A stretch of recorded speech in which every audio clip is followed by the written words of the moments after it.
listening to the Cross-Check NHL Show, part of the Locked On Podcast Network. Here are your hosts, Andrew Berkshire and Mary Clarke.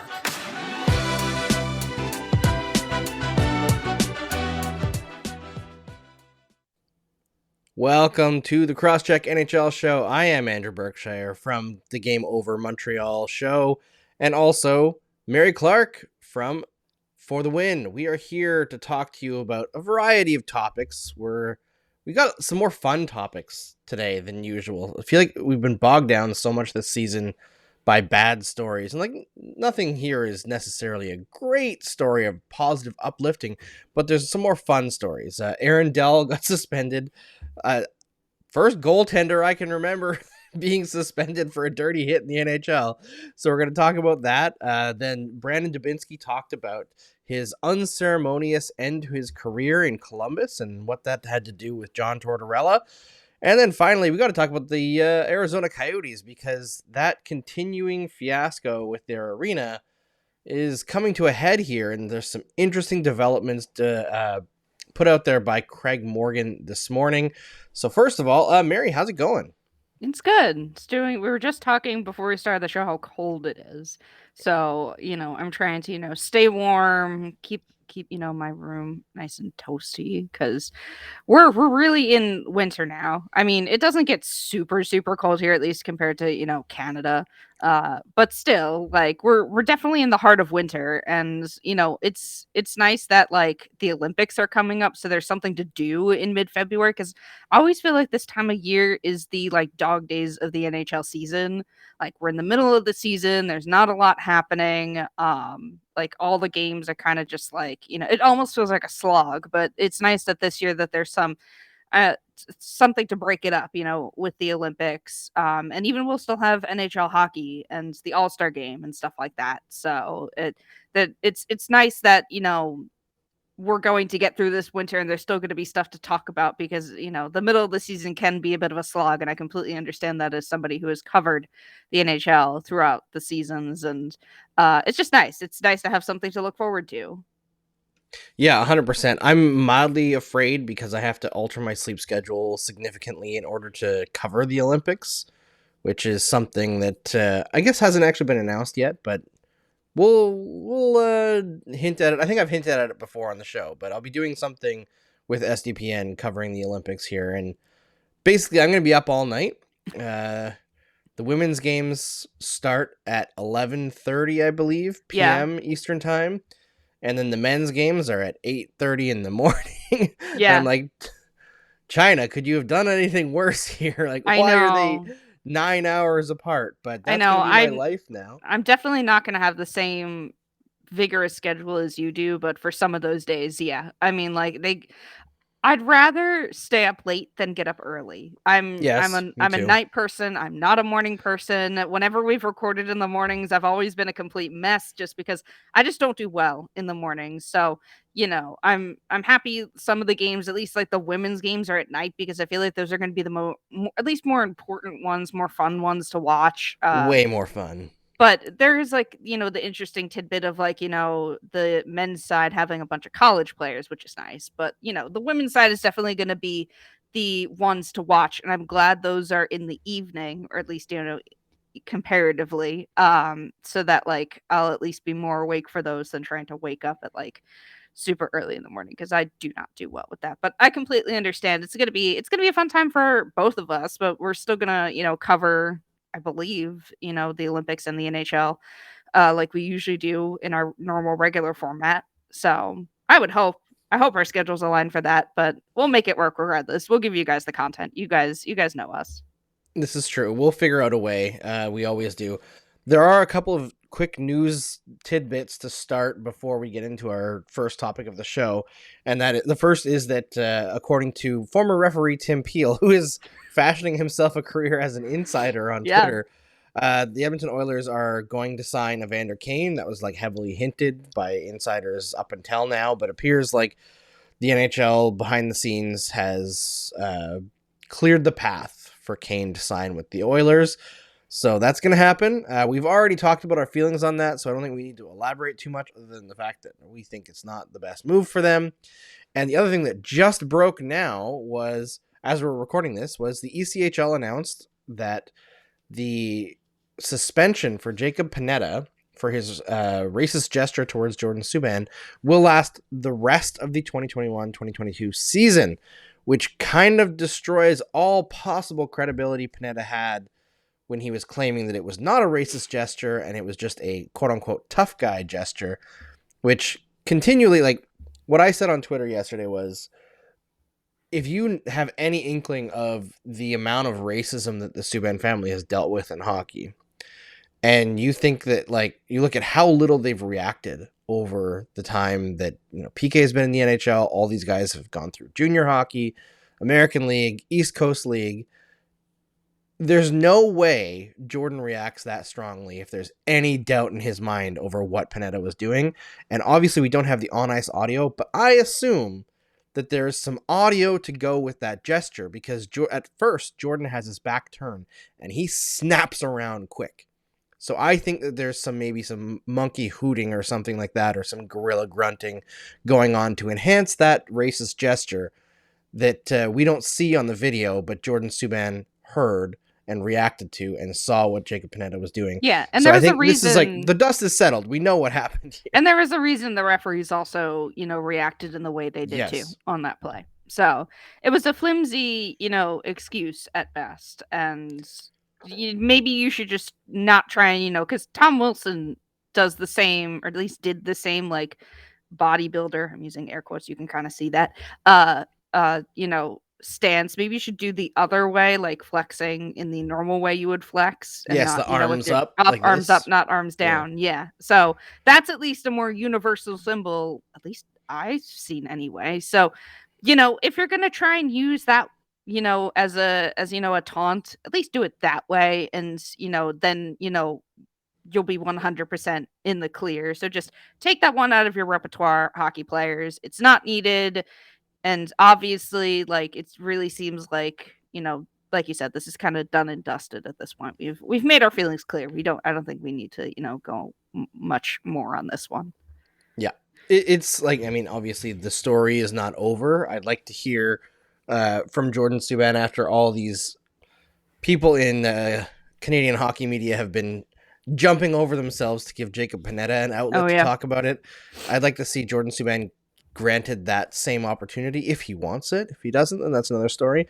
But as far as what happened, I think that's settled. I think that the work that goes into making sure it doesn't happen again is ahead of us.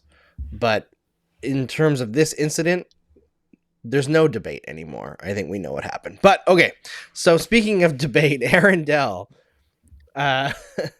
decided that he was going to go out of his net on a dump in and absolutely demolish Drake Batherson when he was not expecting a check at all, did not have the puck, and Batherson fell to the ice and crashed at high speed into the boards and ended up with a high ankle sprain. So Batherson went from on track for his first ever All-Star game appearance to now being likely on the injured reserve for 2 months. Mm-hmm. And the fact is, this is not the first time that Aaron Dell has pulled this move. Yeah. And listen, as a former goalie, I actually like when goalies get a little physical because they take a lot of abuse. Like, the one that sticks out to me in my head is like Patrick Waugh demolishing, I think it was Mike Gartner back in the day. And the year after Chris Kreider wrecked Carey Price's knee in the playoffs, Price caught Kreider behind the net and just like blew him over like he was a sack of potatoes. And that was really satisfying. But the way that Dell has done it, both this time and the last time, where the player's coming in fast and going towards the boards, it's friggin' dangerous, man. And the NHL made the right move here. They had to suspend him. I don't think any other goalie's ever been suspended, but I kind of love I almost He feel like Ron was. Hextall had to have been suspended back in the day. Obviously, Okay, yeah, I'm probably. too young to, actually no, because that was before my time. But I feel like he must have been suspended. Like, there's no way, given his career, that he wasn't suspended for all of his antics. But it has been some time since we've seen a goalie suspension. It's funny though, because like I'm trying to remember any other like goalie shenanigans. I remember Ray Emery way back on the Flyers went after a Capitals goalie whose name maybe it was Braden Holtby. I don't think it was though, but like maybe that was just your run of the mill like goalie fight. But I remember there being some like other goalie shenanigans in Philadelphia I when think I the was watching. But controversy with the Ray Emery one was like Ray Emery is a really good fighter, right? And that was maybe. the big I don't deal. yeah, maybe. I don't really remember specifically, but I'm trying to like I mean like Jordan Binnington's had his like little outbursts, but it's never Yes. gone to like, you know, doing something in the middle of play. All of his like Jordan like his antics have been like after the play, like kind of like punching people on his way off the ice, at least from what I remember. It's been a hot minute, but we have not seen a goalie suspension in some time here. Yeah, I feel like Jordan Binnington also got relatively lucky with one of his temper tantrums that he like swung a stick and it missed. Yeah, And exactly. I googled it quickly just because to check. There's articles in the New York Times here from Ron Hextall in 1987-88 was suspended for the first 8 games of the season for a stick swinging incident in the fourth game of the Stanley Cup Finals Oh, against wow. Edmonton. And also in 1989, in the Washington Post, he received a 12-game suspension. And I'm just checking to see what that's about here. If the Washington Post article opens up properly, he went after Chris Chelios and Brian Prop. Yeah, okay, this is the famous incident, Mhm. which, yeah, this is Chelios kind of had it coming. This is like what I think gave Hextall the reputation of being a bit of a psycho was when he went after Chris Chelios, but also like Chris Chelios did try to like basically murder Brian Prop in that Stanley Cup final. So Yeah. apparently he just loves to get suspended in the Stanley Cup final or in the Stanley Cup playoffs. I don't remember. I don't think that was the final because 89 it would have been Canadians and Flames. But yeah, in the playoffs, Ron Hextall loves to get suspended, unfortunately. But overall, yeah, you don't see many goaltender suspensions, especially not, as you said, in the play.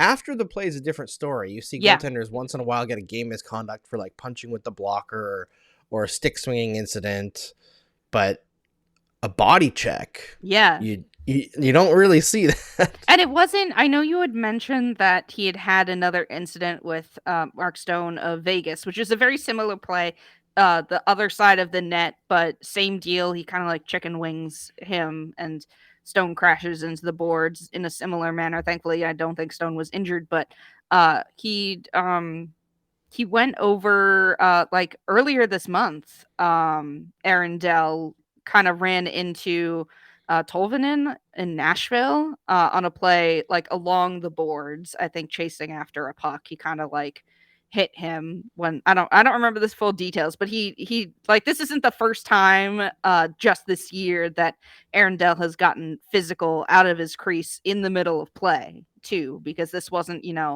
anything outside of play. This was like an actual play that was happening. So it is, I mean, I think everybody basically agrees, suspension had to happen. Drake Batherson was injured too, which did not help Dell's case one bit. It's not a play that you want to see from a goalie. I get that goalies are kind of abused in their crease, but this was just a very, very unnecessary hit. And it really didn't even need to be made because one of Dell's teammates was getting the puck behind the net. There really was no reason for him to, go after, like, to try and basically run interference, which is, I assume that's what he was trying to do, but it seemed just he wanted to kind of step in and make a hit, basically, instead of, Yeah, I mean, actually running interference. I think if you want to be like super charitable, you could say, "Oh, Dell was running a pick to like slow up the Ottawa Yeah. player," but I don't know. To me, it's just really poor decision making on Dell's part. And I've seen a few articles come out over the last couple of days here saying things like, oh, like when goalies are out of their crease, should they be fair game for hits then? And it's like, no. And I was reading something from my friend Paul Campbell, who works for In Goal Magazine. He was talking about like it is still illegal to like body check a goalie outside of the crease. And the reason why that rule exists is not to protect goalies, which would be a good enough reason to do that in the first place. I mean, look how many teams already this year are on their like 4th and 5th string goalies due to COVID and injuries. But it's to prevent line brawls. Because can you imagine if some plugger comes down and like barrels through like a Carter Hart behind the net or like an Andrei Vasilevsky? I mean, obviously the stakes aren't that high for Philly this year. Sorry, Mary. But a team that with actual competitive proposition, like especially right before the playoffs, say that you're facing your rival team. It's the Florida Panthers and Tampa Bay Lightning, two teams that could very easily win the Stanley Cup this year. And Florida's like, well, we didn't win last year against this team. And the one thing that was really sticking in our craw during that series was how good Vasilevsky was. Why don't we just run him right now, take the suspension or whatever, it's like the last 2 weeks of the season or something, and put him out of the first round series. Now that would create an absolutely chaotic series of line brawls in the playoffs. Like the chaos that would ensue would be unfathomable. So that's why you don't make goalies fair game outside of the crease. And it makes sense. Like I completely understand why it's there. Just this was just it was so unnecessary, and I feel so bad for Drake Batherson. We've talked a lot about Aaron Dell's place and all this, but like you said, the dude was about to go to his first All-Star game ever. He's had a really good year in Ottawa this year.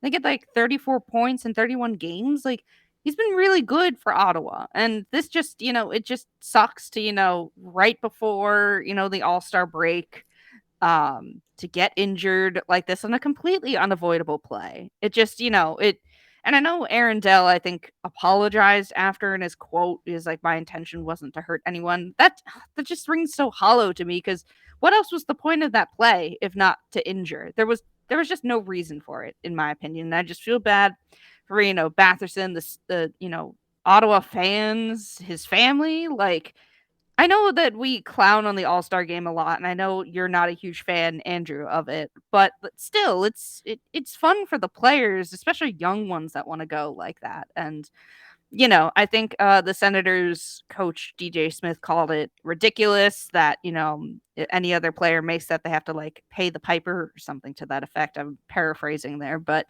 Dell got suspended for 3 games, and Batherson's going to be out for at least 2 months, I believe, and then we'll miss the All-Star game. And in the grand scheme of things, it's, just the All-Star game, but that's still a big honor to be chosen for your first All-Star game, and having to miss it sucks, like in that regard, and like, especially in that way. Yeah, it's a special moment for young guys, and your first ever time being asked to be there, that's who's excited about it, not guys like Ovechkin, who, he's excited about everything. I don't know if he's excited I was going to say, I don't know if Ovechkin's a good good example, because he is excited about everything he does, and I don't know. Maybe... I mean, he's tried to get out of the last couple. He was the fire that kept it going for a long stretch, but I don't know if he's that excited about doing it anymore. That's but we probably don't need to do too much talk about that, and we'll wrap it up and move on to our next topic, which is going to be a very interesting article from Aaron Portzline of The Athletic on Brandon Dubinsky. We'll tell you about that right after this. BetOnline would like to wish you a happy new betting year as we continue our march to the playoffs and beyond. BetOnline remains the number one spot for all the best sports wagering action for 2022. New year and a new updated desktop and mobile website to sign up today and receive your 50% welcome bonus on your first deposit. Just use our promo code LOCKEDON, all one word, to get started. From football, basketball, hockey, boxing, and the UFC, right to your favorite Vegas casino games. Don't wait to take advantage of all the amazing offers available for 2022. BetOnline is the fastest and easiest way to wager all of your favorite sports. BetOnline, where the game starts. All right, Mary. So this whole Dubinsky thing, Brandon Dubinsky basically just disappeared. Yeah. And the article mentions that, like, just nobody really talked about it. There wasn't a big deal made of his retirement.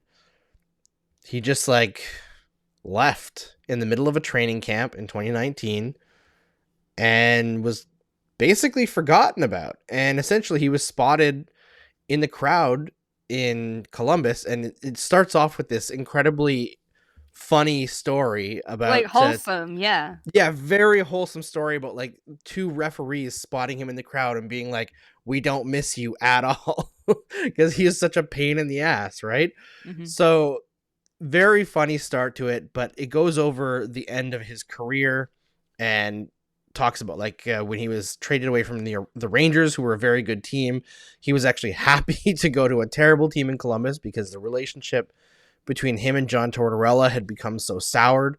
Had some great years in Columbus under Todd Richards, and then Richards gets fired, and who comes in but John Tortorella? And immediately Dubinsky is feeling like he is no longer appreciated, no longer being given the opportunities that he had, in his mind, earned, and also dealt with a severe wrist injury that he was taking medication for, and the steroid shots and cortisone shots on the daily just to grind through and play for this team.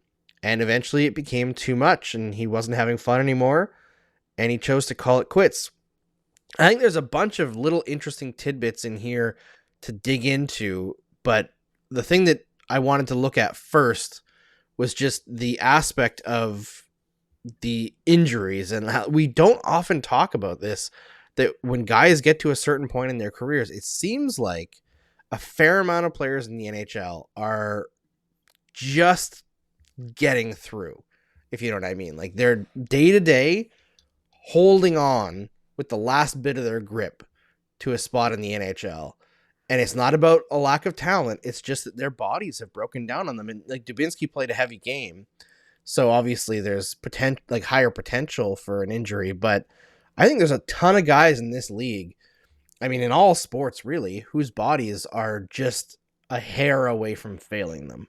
NHL players are just like us, guys. They're just holding Yes. on in their daily lives. I mean, I'm not even 30 yet, but I completely You empathize. empathize? I empathize. I mean, obviously, I'm not an athlete. I'm not pushing my body to, the extremes of extremes to, play a sport that I love. I get that. But it's still, when you said that, it was like, man, they're just like us. But for real though, it is, you're right in that, like, you don't really think about it. I mean, if you're in like a locker room situation, you probably see, like, at least when I covered the Flyers a handful of years back, like, I saw like the players, like, obviously not working out and stuff, but like sitting like at their lockers, under, like, without their pads and stuff. And yeah, they've got, like, like you can tell it wears on their bodies, especially the older players and stuff like that. It ages you in a way that's very similar to, like, when you see the before and after pictures of when you become president of the United States. Yes. It to me, it was a very similar, like, they shouldn't look as old as they do, especially for your mid 30s. Like, some players that are in their mid 30s look like 40 plus. And I mean, it's not just NHL athletes, like other athletes, like Aaron Rodgers, like, not to bring this man up, but like, he looks way older than he is. It's just the amount of, like, physical strain sports put on your body ages you, like, significantly. It feels like, not everyone, but, like, I mean, you've seen the pictures of Alex Ovechkin, with his gray hair, like, Yep. like, That started a long time ago. yeah, but like, it's still like, it ages you. It really does. So, and that's just like the fun physical signs of, like, aging, like gray hair and stuff like that. There's stuff you don't see, like your bones aching, like things not, like you broke your leg and it didn't set right. So you kind of have a little bit of a limp, stuff like that. You're right. Really don't talk about that, because that's just kind of how hockey players, at least from what I can tell, a lot of them will just take meds and move on and, deal with it as best as they can. But then, when their hockey playing careers are over, they have to deal with it and pick up the pieces and continue on with their lives as best they can. And, reading that part of, the Dubinsky piece was really eye opening in certain ways. So definitely recommend reading it, not just for that, because I'm sure we'll have more to talk about, but you're right in that, that's not something we really discuss as like a hockey community. You get things like, the concussions and stuff like that, because those are the bigger injuries that have really big lasting impacts on people. But it's not just, the concussions. That's obviously the big extreme end of the spectrum. But, you'll hockey players, their wrists, their legs, stuff like that. So it was really fascinating to read. Yeah, absolutely. And the other thing is like those players, like, and it's like you mentioned, it's not just hockey. You talk about tennis players, right? And there are tennis players who at the end of their careers like can barely walk. We look at Steve Yzerman now, and I'm pretty sure Steve Yzerman has had like a double knee replacement because of where he ended up in his career. Like Steve Yzerman's last run in the playoffs, actually, it might not have been his last run, but the last run that they won the Stanley Cup in. I don't remember if he retired after that year or not in 2002, but I remember hearing stories of when Yzerman put up, it was something like 21 points in 21 games, I think. I'm going to look it up quickly here. 23 points in 23 games. So he actually played 3 more years, which is completely friggin' absurd. But I remember the stories very vividly in 2002 about how all the cartilage was gone from both of his knees. And every time he stepped or skated, it was bone grinding on bone. Yes. Sounds excruciating, right? Yeah. Like, just the thought of it is horrifying. And he played in the Olympics that year, won gold with Team Canada. Man. He played all the games in the playoffs, 23 points in 23 games. When he wasn't on the ice, he was on crutches or in a wheelchair. Like, the torture that athletes put themselves through, and it's not just hockey, obviously, like, is unbelievable. And the way that we oftentimes allow these leagues to leave these players at the end of their careers, it's a conversation we need to keep having that it's not right how little support they get overall. And I know that Glenn Healy has done a lot of work outside of necessarily the NHLPA. He has like an NHL alumni association that helps fund players after their careers for like medical bills and stuff like that. But there's a lot that players are stuck with. And if they're not taught at a young age how to manage the money that they're making, because obviously they're making good money now, not necessarily 50 years ago, like, you can go in debt really fast. Like, you look at Dan Carcillo, right? He started this new company on psychedelics, which is going really well for him. But before that, he was completely broke. And the Chicago Blackhawks were refusing to recognize his concussion issues and help fund that. Like, the NHLPA abandoned him. Like, there's a lot of that stuff that goes on. So that was super interesting to me from Dubinsky's point of view. I will say that Portsline betrayed himself as a Columbus Blue Jackets reporter a little bit by mentioning that Dubinsky just played hard against Sidney Crosby and refused to allow him to, yes, cross-checking him in the back of the neck and his face into the ice.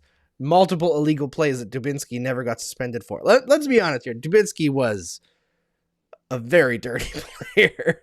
So that betrayed it a little bit. But the whole thing with Torts as well, I think there's part of me that's like, yeah, Torts is awful. Like, we've heard enough stories now, some of the things that he says in the media, but also having talked to many former players, the way that Dubinsky describes himself, and like, oh, well, I had earned my way up to those minutes. Like, this is the National Hockey League, dude. Like, it doesn't matter if you've earned it before. What are you bringing me now? And Portsline brought up like, oh yeah, he was putting up 15 goals and 44 points. He was the number 1 center on the Blue Jackets. That's not good enough. So of course they wanted to try the young kids. So I'm like, is Torts to blame for this? Like, I'm sure he's not great at managing relationships with everyone, but also Dubinsky was playing above his weight class in Columbus, and eventually he was going to lose that job anyway. So it's easy to blame a coach, but also he just wasn't that player. Yeah, I mean, I get it, I think, from both sides. When I first saw, this article, I was like, ooh, is there some juicy information about John Tortorella that we're going to debate again? Because, we talked about his comments with, ESPN, the McDavid stuff, his reaction to the Zegras goal, all that nonsense. So I thought we were, in for something similar here. This was just, he wanted to play the younger players because Dubinsky wasn't as good anymore. So that was more milder than I thought, and feels like more in line with just, general NHL coaching. Well, some of them. Some would probably still play Dubinsky on the top line because he's a vet and all that. So it probably varies from coach to coach. Then on the other hand, I look at it from, Dubinsky's point of view. Like, it's just tough. Like, you're in your job and you're like, I deserve this. I'm still effective at least a little bit. It must be tough to, look at your body and be like, I can't do the things I used to be able to do, and look at people who are younger than you doing the things you used to be able to do or better. And, losing ice time, to that. Like, I get it. It must be very difficult, to be in that position, to lose your job, and you're kind of like, you can't really do anything about it because, that's not how bodies work. You can't, like, not everyone can outlast time like, Jaromir Jagr can. So, Yeah. or Alex Ovechkin. Who is like a robot or something. Both of those guys. Like, yeah. So I get it, I think, from both perspectives. That's why I think this is a really neat article. I don't know if, like, the way it's painted in the article kind of was like Dubinsky's, not complaining necessarily, but like it didn't feel as bad as it could have been, because we know what, Torts has done in the past, and I was expecting more inflammatory stuff. But like, you can still like understand and get in the mindset of somebody of that age and see, your prime years pass you by. This happens probably to a lot of NHL players. This probably is a pretty common mindset to a bunch of older veterans that, aren't the Alex Ovechkins, aren't the Sidney Crosbys, Evgeny Malkins, the ones that are really, really good Hall of Fame players. So this is probably a sentiment that is pretty common, I would expect, because, I mean, the goaltending profession in general, there's only one starting goaltender job in the NHL, like on each team in the NHL, and then there's the backup position. You've got multiple cases of, players playing well in the backup roles and starters losing their positions, and them being like, why can't I perform better? I'm losing my job to somebody who is younger and better than me.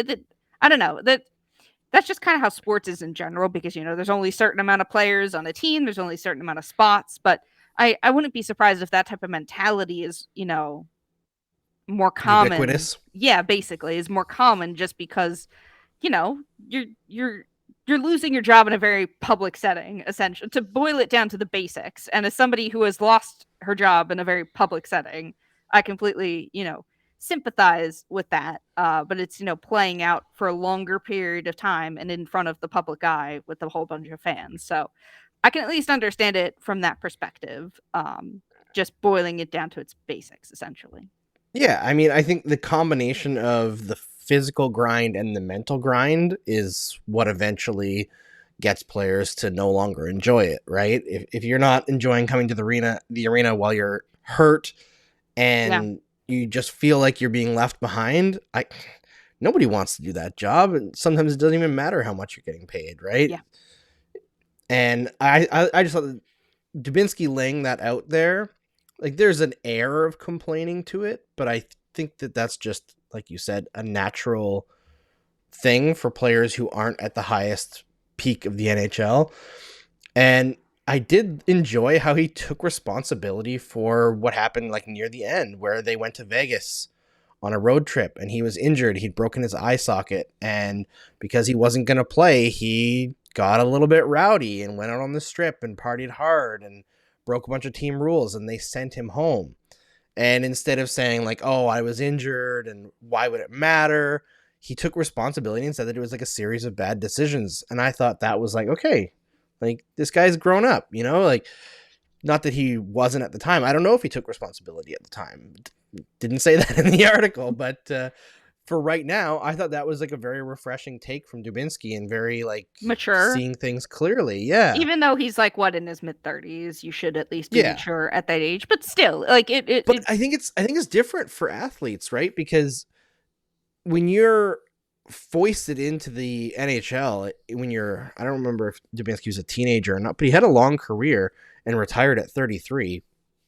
Like, a lot of these guys don't mature at the same rate as somebody outside, which is ironic because having that like financial security of being a professional athlete often allows them to have families earlier than the average person. But a lot of them, they're finished their careers and they're almost still mentally in their early 20s, right? Because everything has been hyper focused on sports. Outside of that, they don't really get to live their lives. They're not taking classes in university for the most part. It's no fault to them. It's just like when you are so good at one thing, other things fall to the wayside. So I thought it was like a really refreshing take from Dubinsky and a really good article from Portsline. Yeah, definitely. I mean, it's a bit of a long read, but a very enjoyable one. Like we said, from the heartwarming, really funny tale at the top to the more nitty gritty stuff of the injuries and whatnot. Like, yeah, it was a really good piece. So definitely shout outs, to Portsline for writing that, and definitely read it. It was good. Like you said, it's not always stuff we talk about in the hockey world. It's not the glamorous side of hockey, and that's probably why we don't talk about it, because it's not the Aaron Dell plays, not the fun moments, or the necessary moments, like racism in hockey that we have to talk about. This probably should be talked about more, just as from a player health perspective, and at life after hockey, basically. But 100%. It's good to talk about this type of stuff. Yeah, and I think we talked about it a little bit when we were covering like the Jack Eichel situation, where Oh yeah.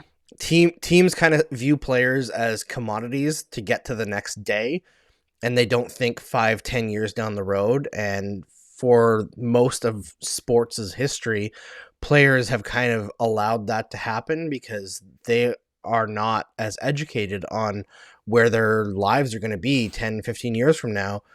So they're just trying to also, like, they just want to play. And if the team tells you you're good to go, or this thing is the best thing to do to play right now, they're just going to do it. Whereas now you're starting to see players take some agency and control over their own bodies. And I think that's for the good and something that we need to continue to put out there. But we'll wrap it up there. And soon we're going to talk about the Coyotes potentially playing at Arizona State University right after this. Thanks for making the Cross-Check NHL Show your first listen every Tuesday and now Friday. We appreciate you listening to our show and or watching it on YouTube, because you can watch it there now. We're on YouTube. Thanks for sticking with us as we move from Thursday to Friday as well. And we'll be there with you throughout the rest of the NHL season and probably into the summer. All right, Mary. Craig Morgan, who's like the Arizona Coyotes reporter, put out there this morning that the Coyotes are in the midst of negotiating a deal to play their home games at Arizona State University's new multipurpose arena, not short term, but for the next 3 to 4 years. This arena has a seating capacity of 5,000. It has, I think they said, 6 luxury boxes or something like that. Which, for context, I'm pretty sure the Montreal, like the Bell Center, has 100 luxury boxes. A statement from the Coyotes on this story says, "As we have said many times, we are completely committed to building our future in Arizona. As part of that process, we're excited to be exploring some great temporary arena options here before we move in to a new permanent home in the Valley." Great? I'm sorry, but this is embarrassing to me. And I distinctly remember hearing Gary Bettman talk when the Winnipeg Jets moved back to Canada. And he was talking about how their arena was not up to par for an NHL arena because it only sat like 15,500 people. And it was like, if this arena is not sold out every single night, this team might move.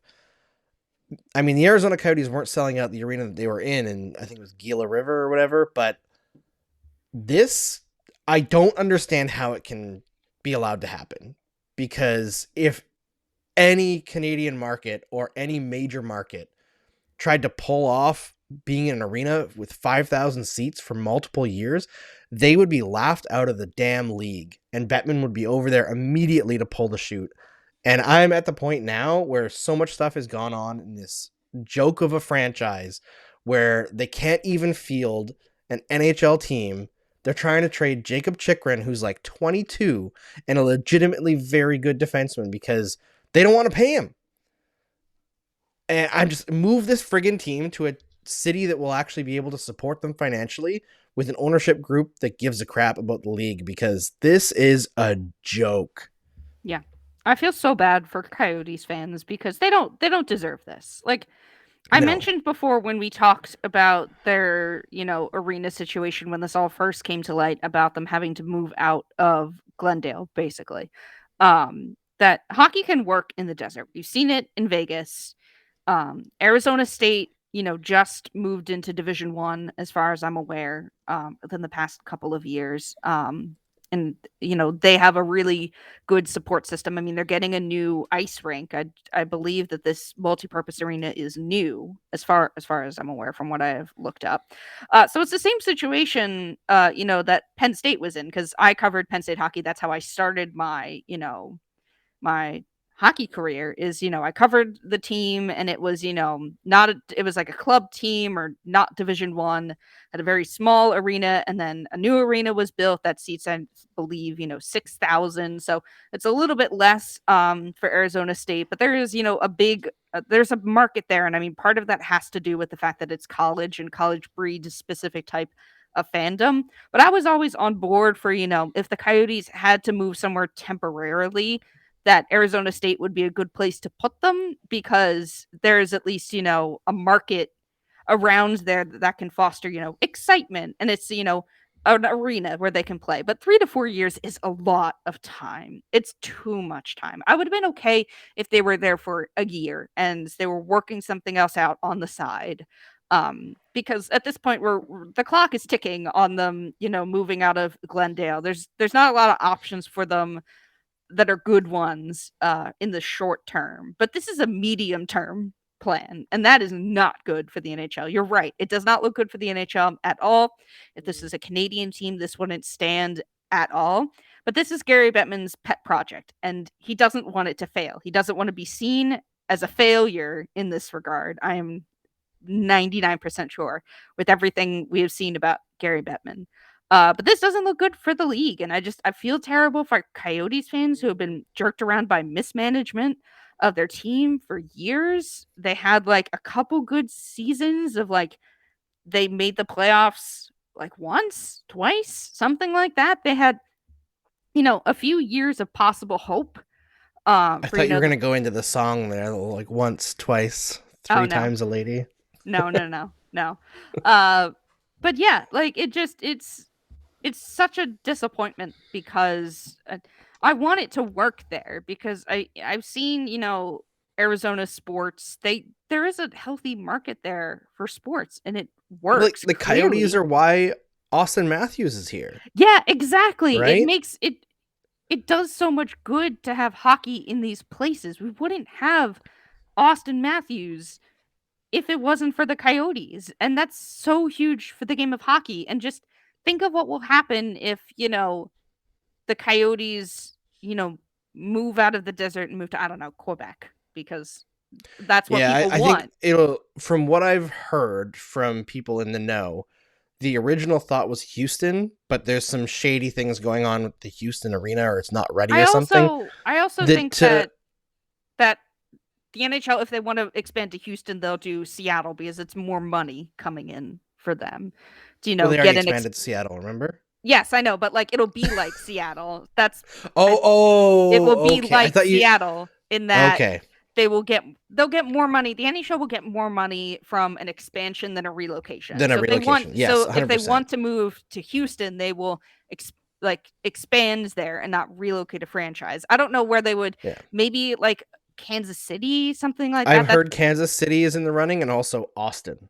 Yeah, and that would be cool too. Like if we eventually get 3 Texas teams, that'd be sweet. But I think Houston is their big play for the future. I can't see them relocating there. I don't know any of the shady stuff like you mentioned, but from at least the monetary standpoint, since expansion gains more money, and you know how the NHL is with, flat cap, pandemic seasons. We've talked a whole lot about the NHL's money issues this year because of COVID and everything. I think they'll want to save Houston for expansion, but a Kansas City, even Austin. Austin's a beautiful city. I've been there once for a conference. It was really nice.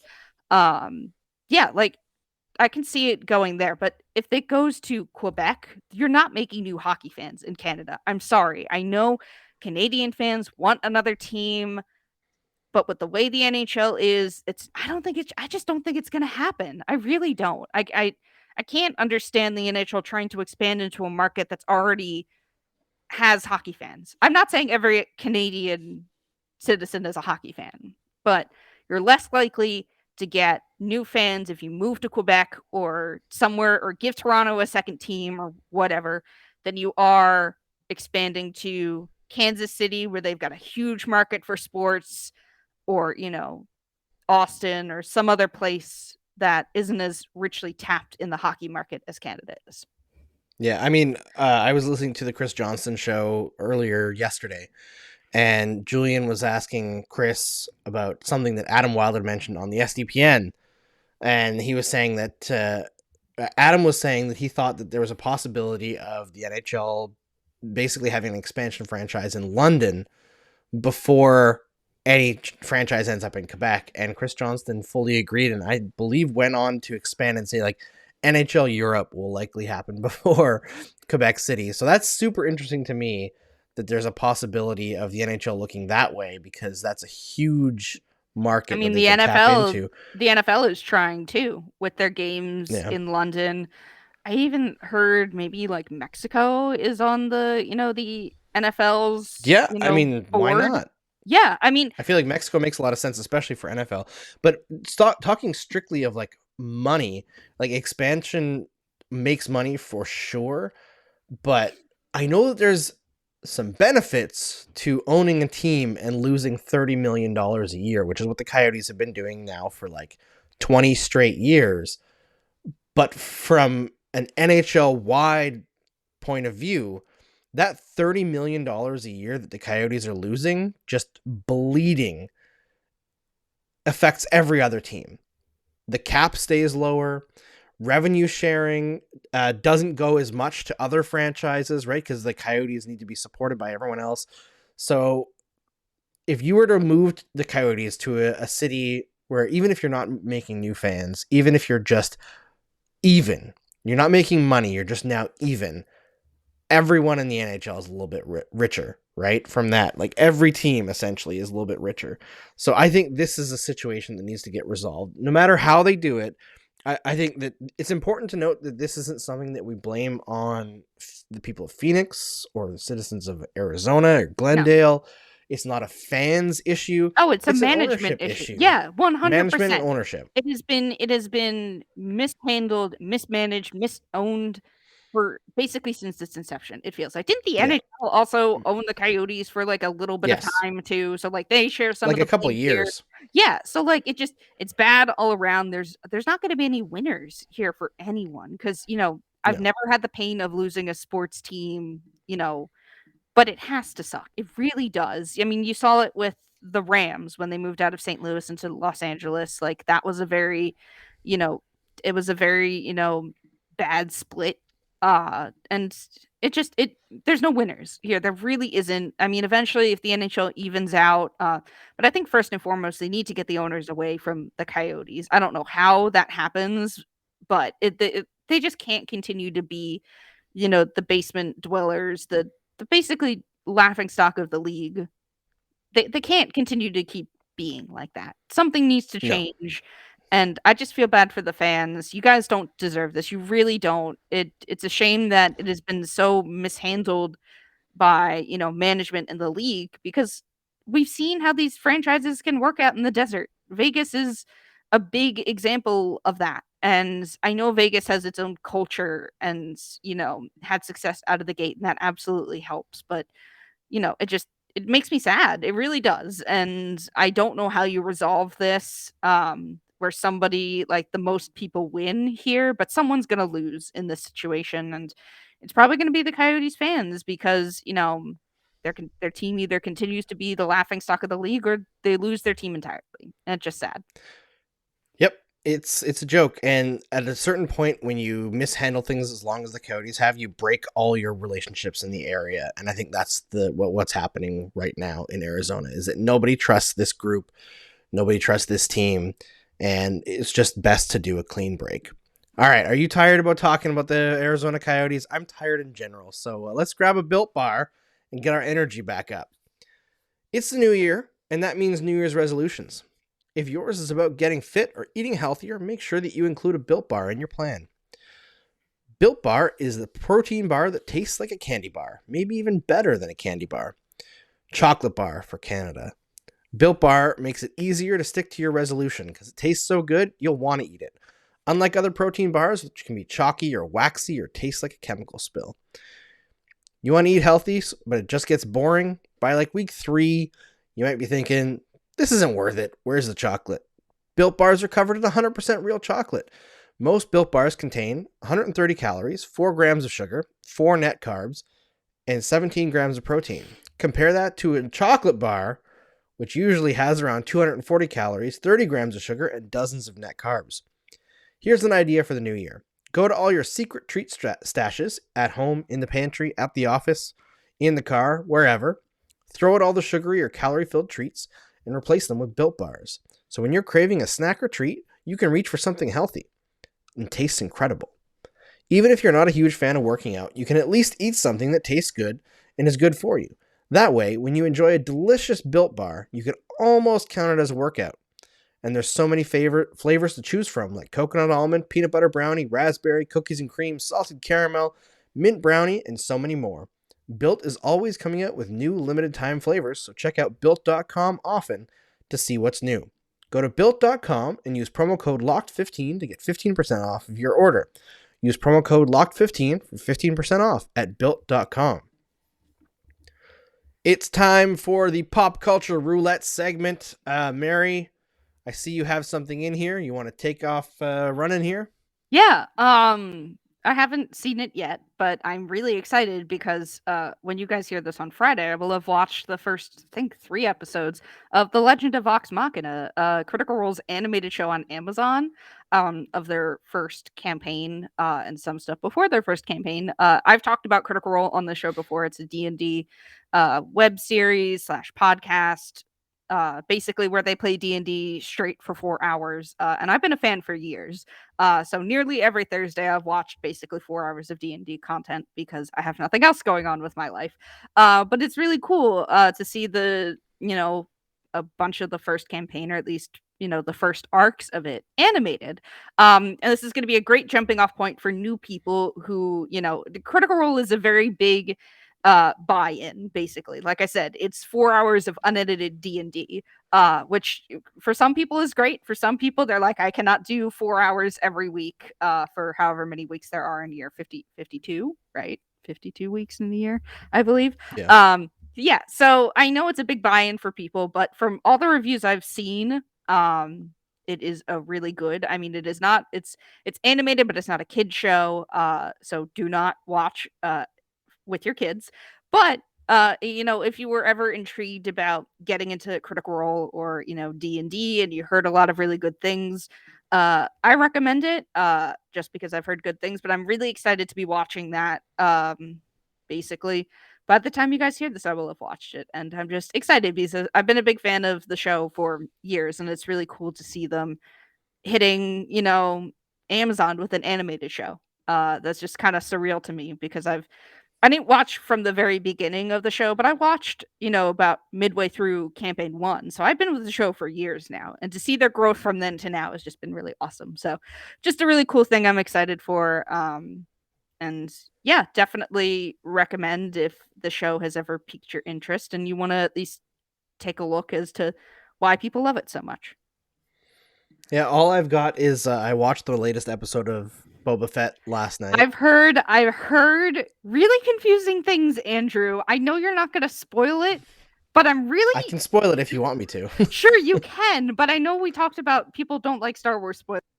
Just need to know why a certain character shows up. I mean, it's relatively easily explained, but Okay. I finished episode 3, so I'm a couple episodes behind, but I'm like, can we just say spoiler warning for Book of Boba Fett? But why is it's the Mandalorian season 2.5 basically. What's happening here? yes. I mean, basically, Boba's looking for some muscle, and Fennec Shand is like, "We've got some coin. Why don't we hire Mando?" And they're like, "Yeah, why don't we?" And so they basically spend a whole episode showing like where Mando has been during this time, and it's so good. It's Oh. so good, Mary. It like All right. I'm going to enjoying rush to Boba that Fett. episode. Yeah, I'm enjoying Boba Fett. Certain aspects of it more than others. Like I mentioned on our last show, is like it being a little bit too Star Wars reference heavy for me has kind of like thrown me out of it a tiny bit. And like I see where they're going, and I hope that they can get there nicely because it's been a little bit up and down. But it reminded me how great The Mandalorian is.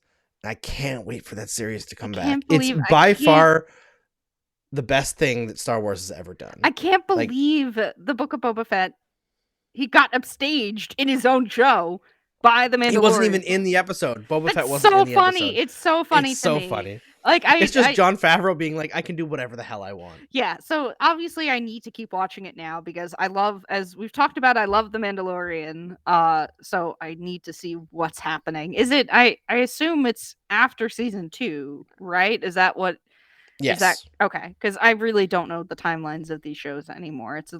There's just too many of them. But I'm really I saw something about like Boba Fett got upstaged in his own show, and I'm like, what does that mean? And then I clicked on it. It was like, The Mandalorian. I'm like, what is happening? So I'm excited to get there. I'm fine with that being spoiled for me, just because I needed answers. And I'm glad you provided them on the show for me, Andrew, because when I saw that, was like, what is happening in this show? Did I did like episode from like 3 to 5, because I think they're on 5 now, does like what happened? But yeah, and there's only 2 episodes left. Jeez. It's only a 7-episode season, so very interesting to see what they can do with this. I'm really interested in it. But that's all we have today for you for the Cross-Check NHL show. Thanks so much for listening. Thanks for making us your first listen every Tuesday and Friday, and maybe make your second listen Locked On Bets. Locked On Bets is your only source that you need for all of your betting action in the sports world, hosted by your boy Q with expert analysis from veteran odds maker Lee Sterling. Available on all platforms. Locked On Bets.